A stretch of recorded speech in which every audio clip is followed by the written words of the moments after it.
सौतेली माँ। एक जंगल में चिरा और चिड़िया का जोड़ा रहता था। उनके 4 बच्चे थे।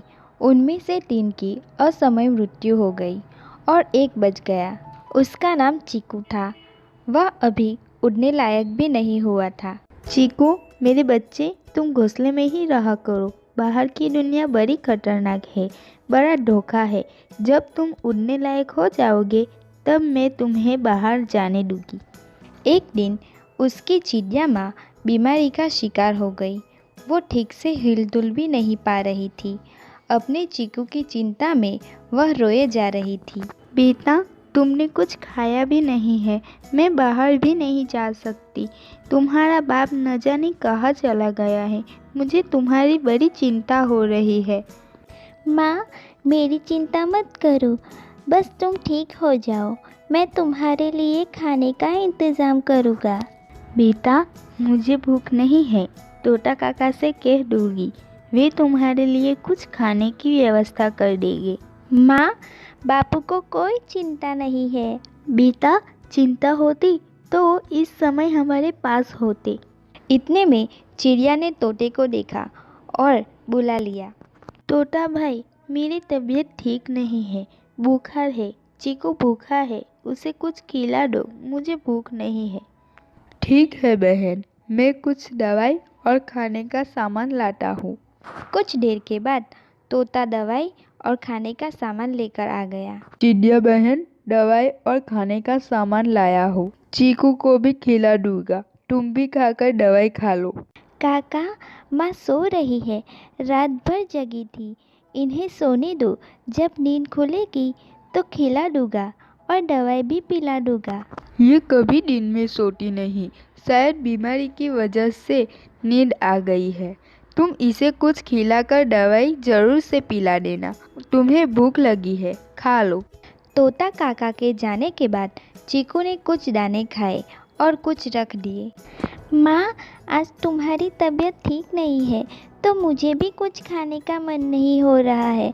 थोड़ा सा खा लेता हूँ, बाकी तुम्हारे साथ खाऊंगा। चीकू ने ध्यान से देखा तो चिड़िया के शरीर में कोई हलचल नहीं हो रही थी।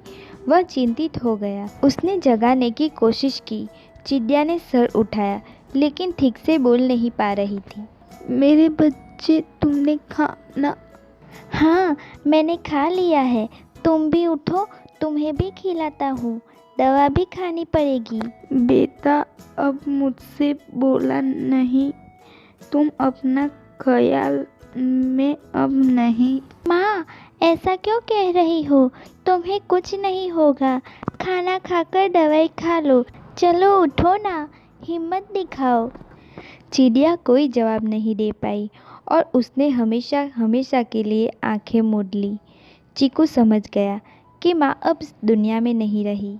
वह सचमुच अनाथ हो गया है। वह माँ से लिपटकर रोने लगा। तोता तभी वहाँ आ गया।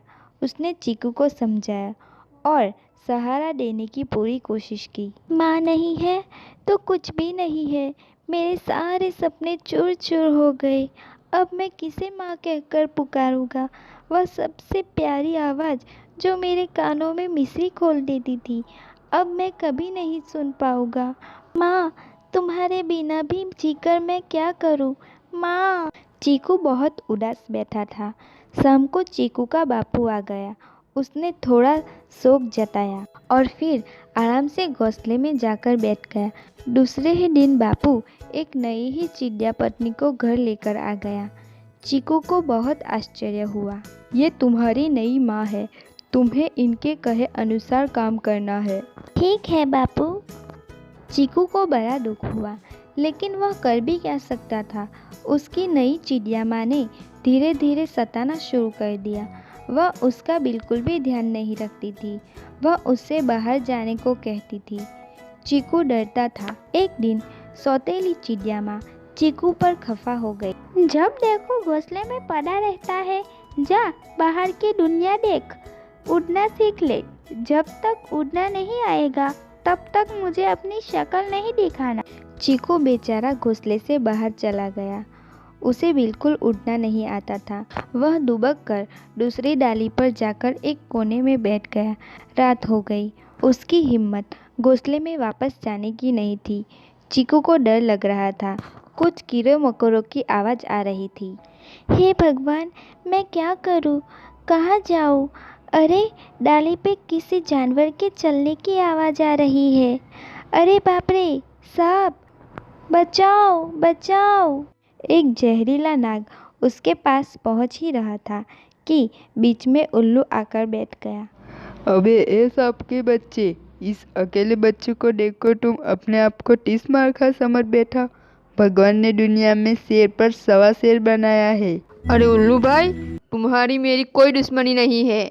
मुझे मेरा आहार खाने दो, बड़ी मेहरबानी होगी। मेहरबानी के बच्चे, चुपचाप भाग जा यहाँ से। बच्चे को छू भी नहीं पाएगा तू, और मैं अपनी चोंच से मार मार कर ऊपर पहुँचा दूंगा। सांप आगे बढ़ा और उल्लू ने 3-4 वार कर दिए। सांप डरकर भाग गया। उसे ठीक से दिखाई नहीं पड़ रहा था। उल्लू को रात के समय सब कुछ नजर आ रहा था।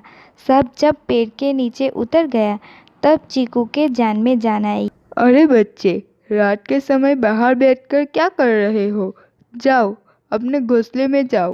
काका, माँ ने कहा है जब तक उड़ना नहीं सीख जाओगे तब तक घोंसले में मत आना।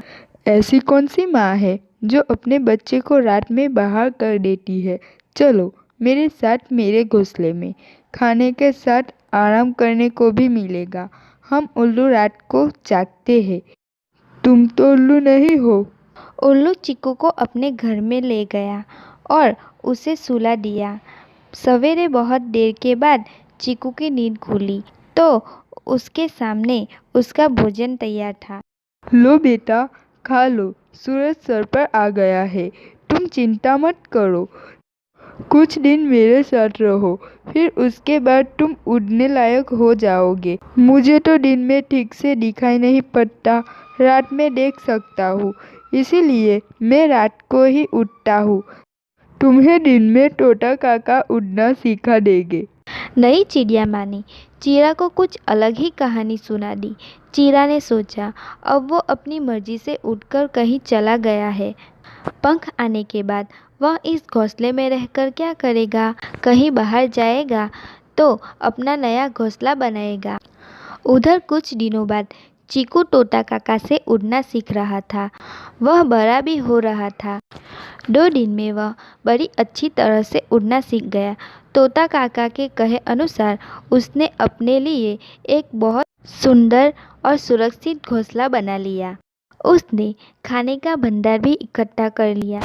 एक दिन बहुत तेज तूफान आया और चीकू के बापू चीरा का घोंसला पूरी तरह से नष्ट हो गया।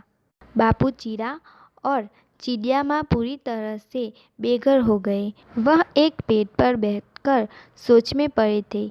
चीरा बीमार था और चिड़िया माँ को ठीक से घोंसला बनाना नहीं आता था। आकाश में बादल घिर आए थे। उन्हें भविष्य की चिंता भी होने लगी। मेरा चीकू न जाने कहाँ चला गया। वो होता तो बड़ा सहारा मिलता। वो बड़ा होनहार है। जाओ, उसे कहीं से ढूंढ कर लाओ। हमें उसकी मदद की ज़रूरत है। माँ, बापू, मुझे ढूंढने की ज़रूरत नहीं है। मैं तो आ गया हूँ। आप दोनों को लेने आया हूँ। चलिए, नया घोंसला आपका इंतज़ार कर रहा है। चीरा और चिड़िया बहुत शर्मिंदा हुए। वह चीकू के साथ चल पड़े। नए घोंसले में पहुंचकर उन्हें बहुत अच्छा लगा। चीकू बेटा, मुझे माफ़ कर दो। मैंने तुम जैसे हीरे की कदर नहीं की। मैंने तुम्हारे साथ अच्छा व्यवहार नहीं किया, लेकिन तुमने ही हमें इस मुसीबत से उतार लिया। माँ, पिछली बातों को भूल जाओ। अब यहाँ बापू और मेरे साथ आराम से जीवन बिताओ।